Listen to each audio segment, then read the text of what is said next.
Tetapi saya mau katakan saudara, di Alkitab TB2 versi kertas cetak sama dengan versi online itu berbeda. Kalau TB1 baik itu versi cetak maupun versi online itu sama, tapi untuk TB2 itu tidak sama. Oleh sebab itu, saya menganjurkan kita sementara pakai TB1 supaya kita seragam. Karena kalau saya baca pakai TB1 bahwa saudara pakai TB2 nanti nggak sambung, ya nggak nyambung. Apalagi sistem pakai online TB2 pun yang sama-sama versi online maupun TB2 versi cetak itu kalau ketemu satu ayat yang berbeda kita menjadi bingung, ya. Jadi kita mau hati-hati. Nah, saya sampaikan seperti ini Bapak saudara semuanya, karena firman Tuhan ini kan sumber dari segala sumber kebenaran. Kita tidak bisa sembrono, ya, kita tidak bisa sembarangan. Ya, oleh sebab itu betul-betul saya meminta kepada Bapak Ibu saudara semuanya, yang punya TB2 ya nggak apa-apa, untuk sekedar perbandingan saja juga nggak masalah. Tetapi supaya kita seragam, kita pakai TB1 saja, total zaman baru tahun 74 ya. Saya juga punya puji Tuhan kemarin saya diberkati TB2, ada seorang pembantuan yang berikan kepada saya bersyukur, dan setelah saya cross-check baik TB1 maupun TB2 bahkan dengan versi online itu rupanya jauh berbeda. Ya. Apa itu? Yang diberkati oleh Tuhan, hari ini saya mau membawakan sebuah judul adalah nggak bisa. Coba kita dari saya.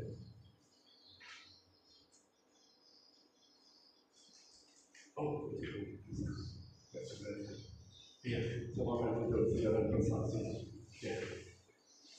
Saudara semua dikasih Tuhan. Mengikut Yesus itu atau menjadi orang Kristen itu, ya, tidak sekedar ada jaminan masuk surga. Oh, kalau aku ikut Tuhan, aku akan masuk surga. Aku kalau percaya Yesus akan masuk surga. Dan juga bukan soal akan mendapatkan hidup kekal. Bukan cuma itu. Yang kedua, mengikut Yesus bukan selalu berkat. Kalau Tuhan datang, aku akan mendapatkan berkelimpahan. Aku akan mendapatkan mujizat. Bahkan aku akan diberikan kemampuan untuk menyembuhkan, mengusir setan dan lain-lain. Tidak sekedar itu. Bahkan juga tidak sekedar ibadah. Tidak sekedar yang penting KTP dapat Kristen. Tidak semudah itu, saudara semuanya saudara. Tidak soal itu dan bukan soal itu. Tetapi mengikut Tuhan adalah soal hidup menjadi rekan sekerja Allah. Kemarin yang saya sampaikan manusia visi manusia. Yang pertama, yang kedua, mengikut Yesus menjadi orang Kristen itu adalah hidup yang siap menjadi saksi, siap bersaksi. Nah, ini menjadi orang Kristen.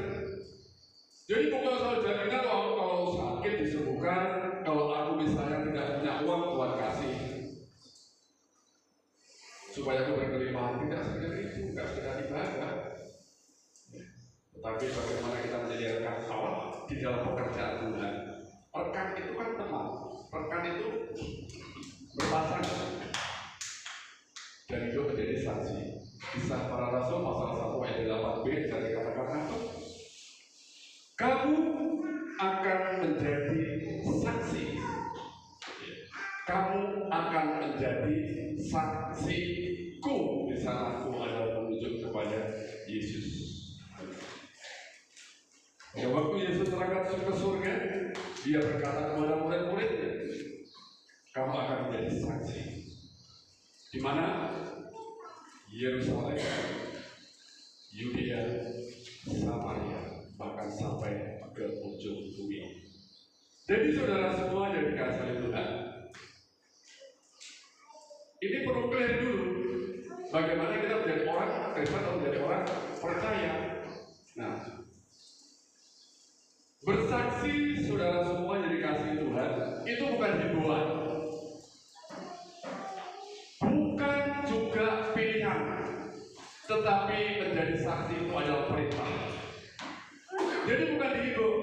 kemudian tolong saya hidup, kamu jadi saksi. Enggak, Tuhan tidak berkata seperti itu. Juga bukan sebuah pilihan, misalnya, oh ini pilihan ini, aku mau jadi saksi, yang itu tidak. Saudara semua yang dikasih oleh Tuhan, pilihan itu kalau ada perbandingan yang lain. Ya. Jadi bersaksi itu adalah betul-betul sebuah perintah, bukan himbauan, bukan pilihan. Mungkin aku mau pilih nggak mau jadi saksi, aku mau pilih itu kan cuma himbauan saja. Tidak, itu bukan lampu kuning, itu lampu hijau itu berangkat. Yohanes 15 ayat 27. Kamu juga harus bersaksi. Kalau ada kata harus, artinya itu kan wajib. Kalau ada kata harus, itu berarti adalah perintah. Kamu harus ke sana ya, dia lakukan.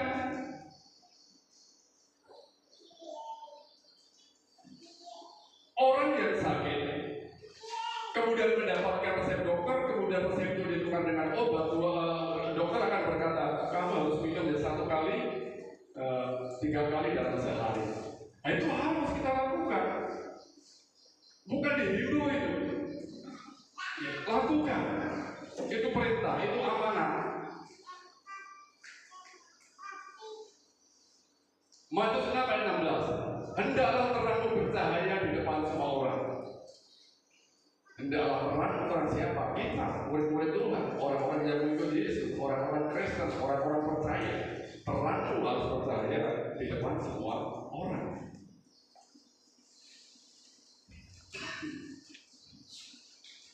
Saudara semua yang dikasih oleh Tuhan.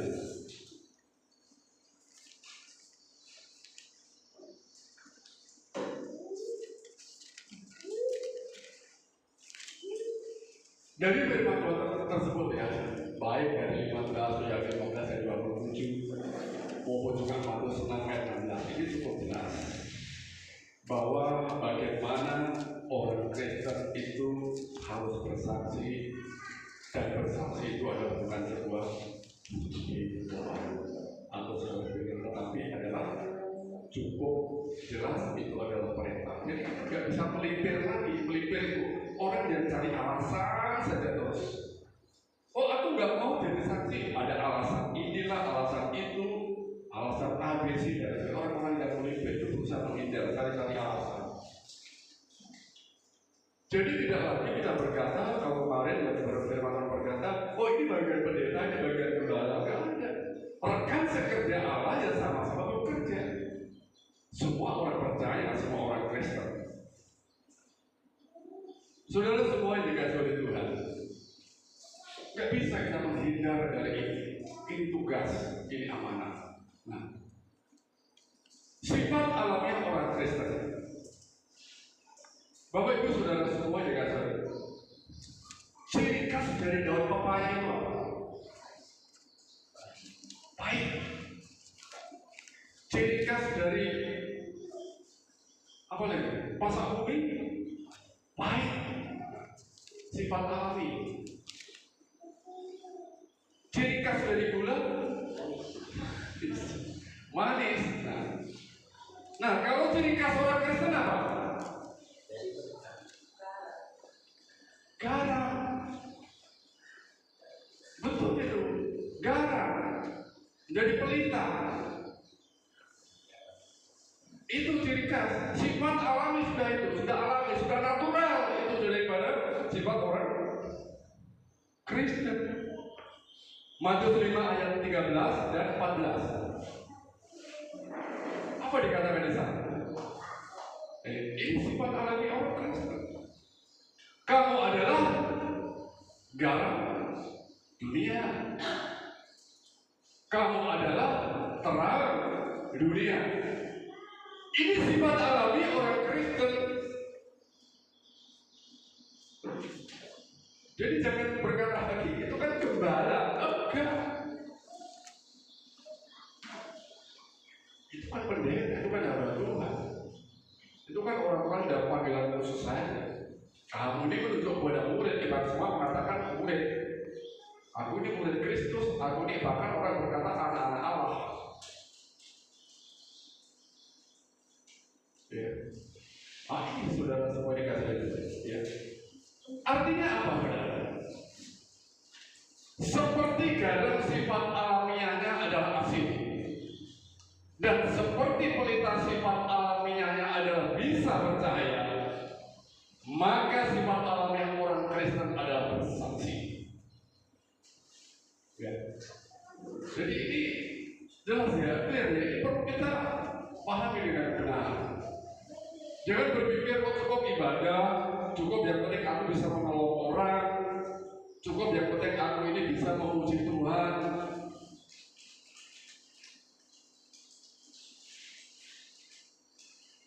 Sifat alamiah ini betul-betul harus kita bisa tampilkan.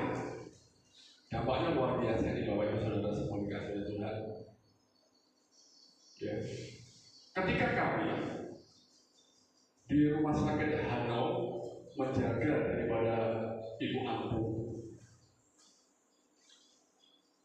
kami jaga, kami rawat, kami tungguin. Apa yang dibutuhkan kami layani. Dan apa yang disaksikan oleh orang yang ada di sebelah kami,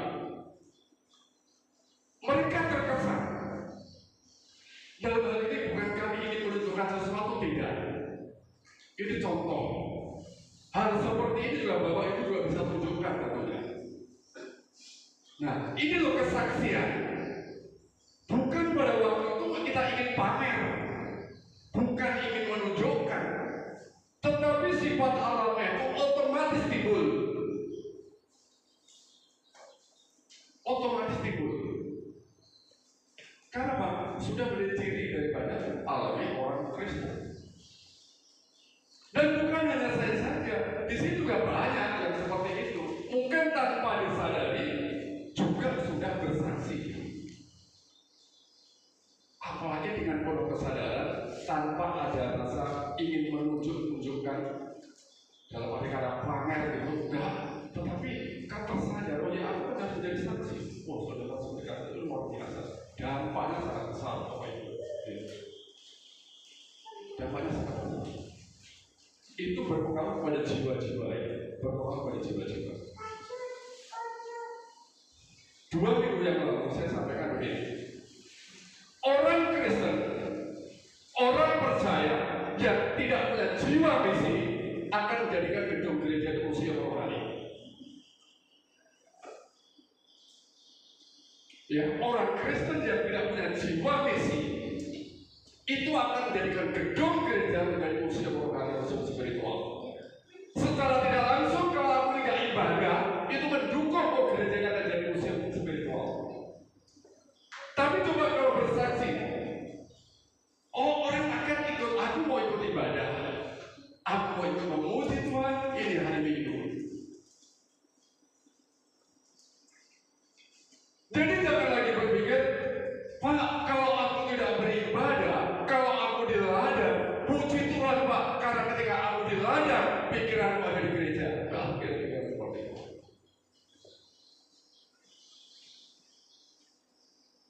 Ini ya, jadi dampaknya besar saudara seperti kasih.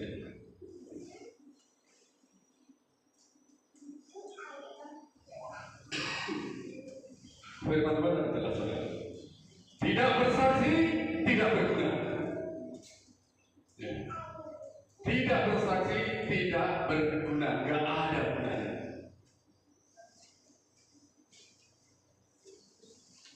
Jadi kalau orang berpikir kembali lagi kepada slide yang pertama tadi, yang kedua, kalau hanya sekedar oh aku menjadi murid Tuhan, menjadi orang Kristen, aku mendapatkan jaminan hidup kekal, nggak ada dampaknya sama sekali, nggak berguna. Tuhan menciptakan manusia bukan tujuannya adalah untuk itu. Mudah-mudahan Tuhan izinkan minggu depan saya bisa membawakan dalam bidang yang lain tentang firman Tuhan. Ya, khusus saya sampaikan bagaimana maksud Tuhan menciptakan manusia ini. Bapak Ibu tidak dikasih oleh Tuhan. Tidak bersaksi, tidak benar. Matius 5 ayat 13. Orang Kristen jadi hilang sifat alamiahnya. Orang Kristen jadi hilang ciri-ciri daripada alamiahnya. Natural kekristenan jadi hilang. Tidak mau atau menolak bersaksi adalah seperti garam yang kehilangan rasa asinnya, atau seperti pelita yang ditaruh di bawah kantang. Tidak lagi ada gunanya.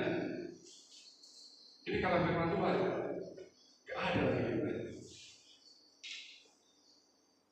Sekali lagi saudara, firman Tuhan itu keras, tetapi mengingatkan kita, mendidik kita. Ada orang Kristen mengaku disebut aku ini anak Allah, begitu bangga, tetapi kemudian ketika dididik oleh Tuhan, dia boleh menghindar. Oh Tuhan, kenapa memberikan aku seperti ini? Loh, didikan Tuhan itu dihajar, ditegur, melalui apa ya? Teguran firman Tuhan, dihajar. Tapi ketika dia berkata aku anak-anak Allah, senang. Begitu kena didikan Tuhan, dia mulai lemah. Saudara semua dikasih oleh Tuhan, ya, tidak bersaksi, tidak berguna. Ciri khas, ya, ciri khas dari batang tebu itu apa? Ciri khas dari batang tebu apa? Belum pernah makan tebu? Manis, manis. Tapi nggak disebut kayu manis itu, kayu manis justru yang ada di dapur ya, yang ada di dapur ya. Nah, ciri khas dari batang tebu itu manis, tapi kalau nggak ada manisnya, nggak diambil orang itu, nggak ada gunanya, dibuang, dibuang.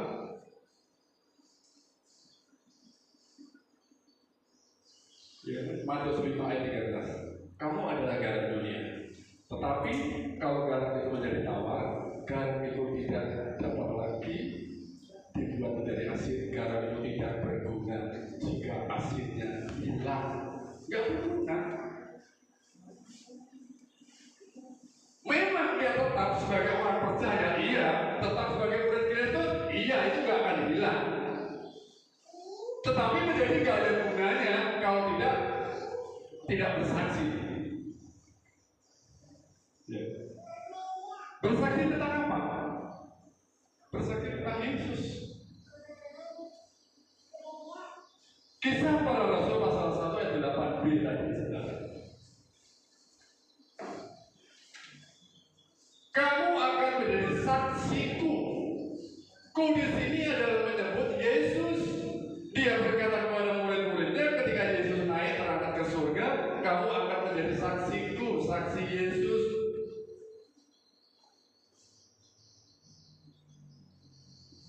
Kemudian di dalam Yohanes 15 ayat 26 sampai dengan 27, firman Tuhan berkata, jika Roh Penghibur yang akan kuutus dari Bapa datang, yaitu Roh kebenaran yang keluar dari Bapa, ia akan bersaksi tentang aku. Ia di sini adalah Roh Kudus. Ia, Roh Kudus, akan bersaksi tentang aku, tentang Yesus. Ditegaskan di dalam ayat 27. Tetapi kamu juga harus bersaksi. Bersaksi tentang siapa? Tentang Yesus.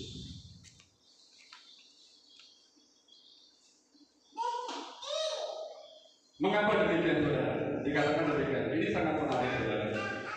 Di dalam Yohanes 15 ayat 27. Tetapi kamu juga harus bersaksi karena kamu sejak semula bersama-sama dengan aku. Jadi kalau ditanya, mengapa kamu harus bersaksi tentang aku, tentang Tuhan?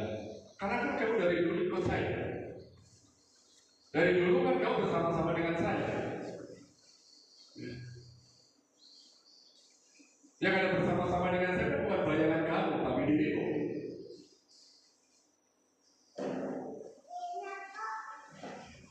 Kalau saudara, kalau saya bersama dengan istri saya dari tahun 91 berarti sampai hari ini sudah 33 tahun. hari-hari kalau saya ketemu orang, ditanya, Pak Mardi, istri Pak Mardi di mana? Atau orang bertanya, bagaimana istri Bapak? Orang bertanya orang yang ada di sekitar kita. Saya bersama dengan Bapak Ibu Saudara juga bukan pada waktu tidak untuk waktu yang sebentar, cukup lama. Ketika saya bersama dengan Pak Ali, bersama juga dengan teman-teman yang lain, itu sudah banyak cerita. Oh ya, Pak Ali orang seperti ini, Pak Riko seperti ini. Semuanya banyak kita ceritakan. Karena apa? Saya tahu murid-murid Tuhan ini juga selama itu bersama-sama dengan Yesus. Itu sebabnya yang diceritakan ya Yesus.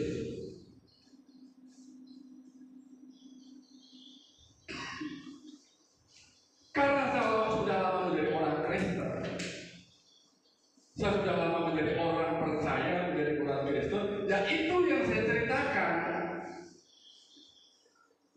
Itu yang saya perkenalkan kepada mereka semuanya. Bersaksi itu apa sih, saudara? Bersaksi itu memperdengarkan Yesus, ya, memperkenalkan Yesus, itu bersaksi.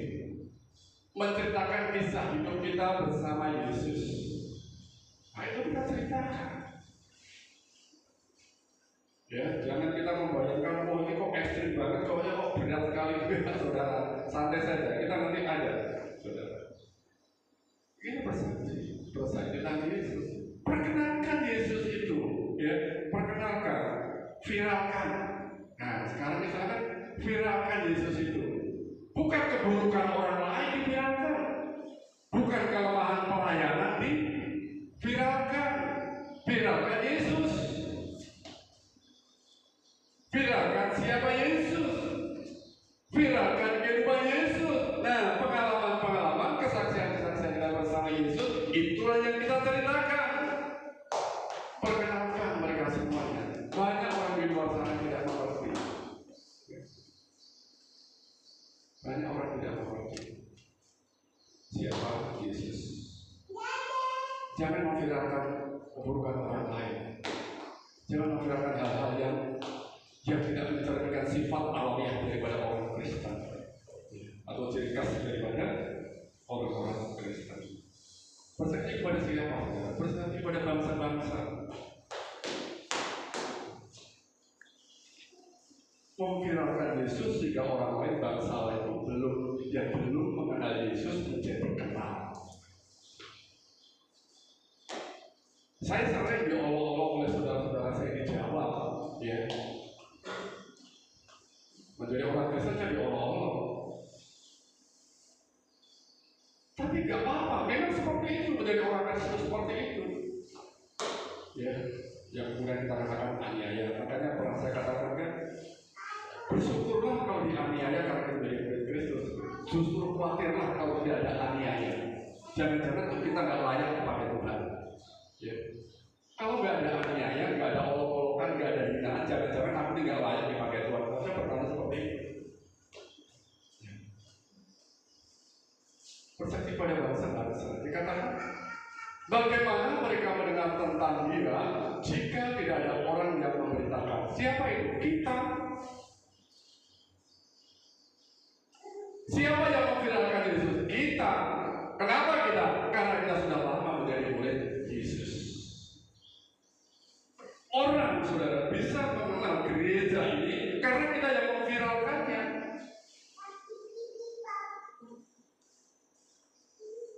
Bagaimana orang bisa mengenal gereja kita? Bagaimana orang bisa mengenal orang-orang yang ada di dalam ini jika bukan kita? Dan bagaimana bangsa lain itu bisa mengenal Yesus kalau bukan kita yang memviralkan atau bukan kita yang memberitakan? Bagaimana mereka mendengar tentang Dia jika tidak ada yang memberitakannya?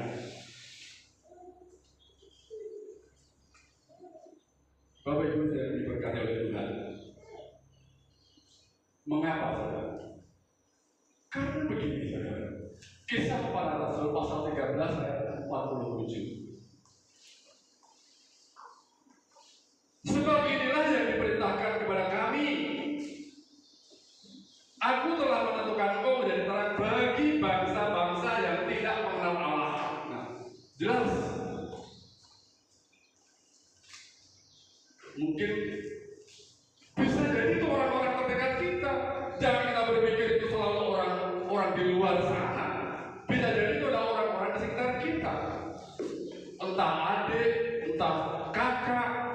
entah anak. Ini kita perkenalkan.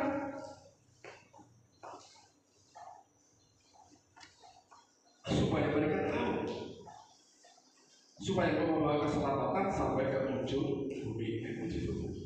1 Timotius pasal 2 ayat 3 sampai dengan 5. Allah menghendaki supaya semua orang mendapatkan keselamatan. Nah ini kan bicara tentang jiwa. Ini loh sekali lagi jiwa. Jangan jadikan gereja itu adalah museum rohani.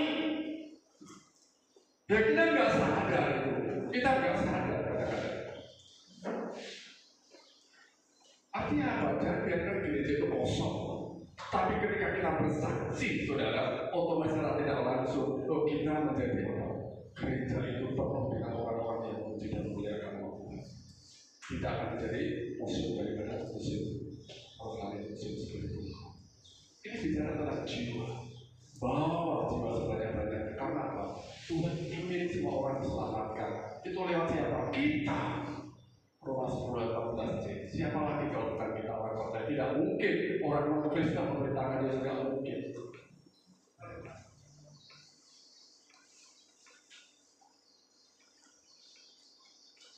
Bapak Ibu Saudara dikasih Tuhan. Tempat bersaksi paling baik dan paling efektif adalah tempat di mana kita berada. Atau tempat kerja contohnya. Jadi dimanapun berada, gak usah kita jalan-jalan, gak usah. Gak perlu kita jalan-jalan, gak usah. Dimanapun berada, tunjukkan. Ya, tunjukkan bahwa kita adalah murid Yesus. Jadi kalau kita berpikir, berarti menjadi saksi, aku harus berjalan-jalan Pak ke Yerusalem, ke Yudea, ke Samaria. Di mana kita berada, di mana kita tinggal, cukup kita itu menjadi kesaksian. Ciri alamiah, sifat alamiah itu nama. Terserah orang menerima atau tidak. Tapi yang penting kita sadar bahwa panggilan saya adalah tidak sekedar saya menjadi orang Kristen itu mendapatkan jaminan hidup kekal. Tidak. Ya. Dan tempat paling efektif dan paling baik itu tempat di mana kita berada.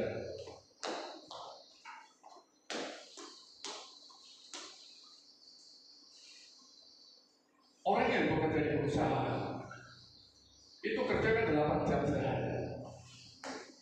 Ya, 8 jam sehari. Di situ itu kita bertemu dengan orang banyak dari berbagai suku, dari berbagai daerah. Nah, disitulah kita bercerita, kita bisa bersaksi. Jadikan tempat di mana kita berada itu adalah panggung kita. Haleluya. Jadikan tempat kerja itu adalah panggung kesaksian kita. Itu semacam dari panggung model daripada orang percaya dimanapun berada, termasuk di rumah. Nah, termasuk di rumah itu jadikan panggung kesaksian. Karena kadang-kadang anak-anak kita juga nggak ngerti, orang-orang yang mendengar kita juga nggak ngerti. Gitu. Tapi kita yang mengerti dimanapun kita berada itu adalah panggung kita. Panggung kita sebagai diberkati Tuhan. Mengapa sih kita harus melakukannya? Kita bersaksi di tempat di mana kita berada. Tuhan itu sudah memberikan teladan, sudah memberikan contoh, ya, sudah memberikan contoh.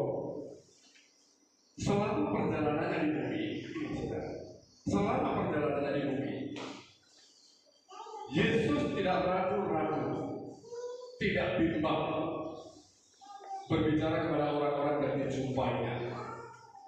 Setiap ketemu orang, setiap ketemu siapapun, dia tidak ragu-ragu untuk berkata, untuk berbicara tentang keselamatan di tempat umum. Saya mau kasih contoh.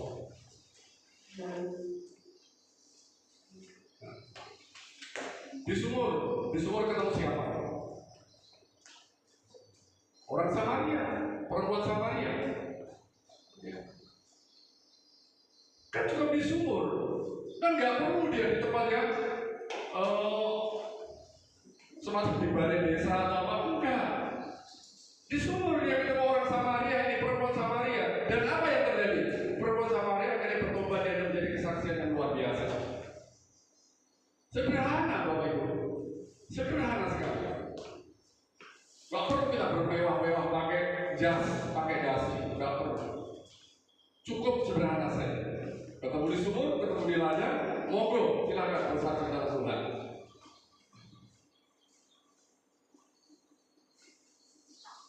Apa yang dikatakan kepada perempuan Samaria? Beri aku minum. Berilah aku minum. Dan ujung-ujungnya perempuan ini diselamatkan, bahkan menjadi kesaksian orang-orang Samaria pada waktu itu. Kemanapun Yesus pergi, di desa, di kota, di kampung, bahkan di pasar. Markus 6 ayat 56. Ketika orang meletakkan orang sakit di pasar dan memohon kepadanya supaya mereka diperkenankan hanya menjamah jubahnya saja, dan semua orang yang menjamah jubahnya sembuh. Haleluya. Jadi mau di pasar kah? Sekarang ini mau di peron kah? Ya, nggak masalah. Sekarang yang menyedihkan begini.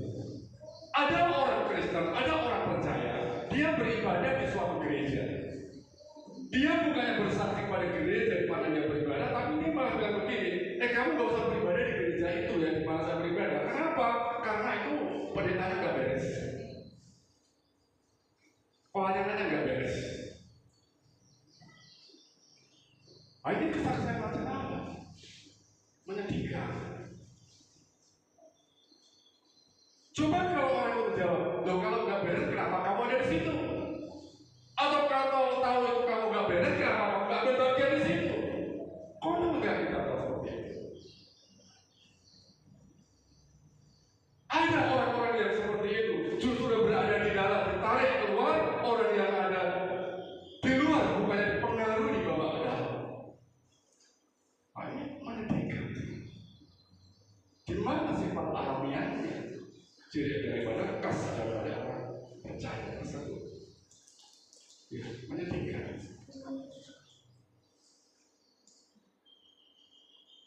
Di jalan berkeliling, manapun pergi bawa Yesus ini, nggak ragu-ragu dia, nggak malu-malu. Ya. Yang kedua, contoh saja ini sudah. Tapi contoh itu dari Tuhan. Ya. Yang kedua, orang-orang Kristen pertama atau di abad pertama itu pun juga tidak hanya berkhotbah dari rumah ke rumah, tetapi mereka juga berkhotbah di muka umum, di depan umum. Artinya marketplace, tempat di mana kita bekerja, tempat di mana kita berada. Gak perlu kita bawa mimbar, kita angkat mimbar ini sama khotbah, enggak. Sederhana, ya, sederhana, simple banget. Ya.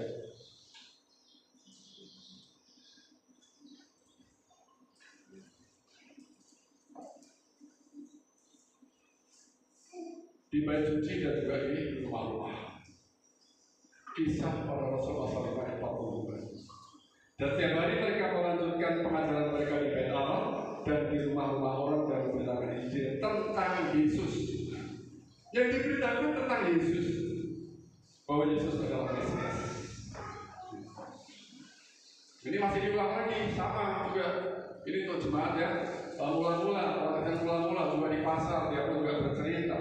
Kisah para Rasul pasal 11 ayat 17. Karena itu di rumah ibadat ia bertukar pikiran dengan orang-orang Yahudi dan orang-orang yang takut akan Allah, dan di pasar setiap hari dengan orang-orang yang dijumpai di situ. Cerita tentang Yesus.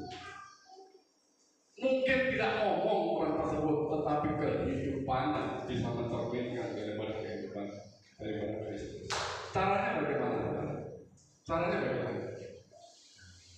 Di tempat kerja kerjanya sebaik-baiknya, kerja benar.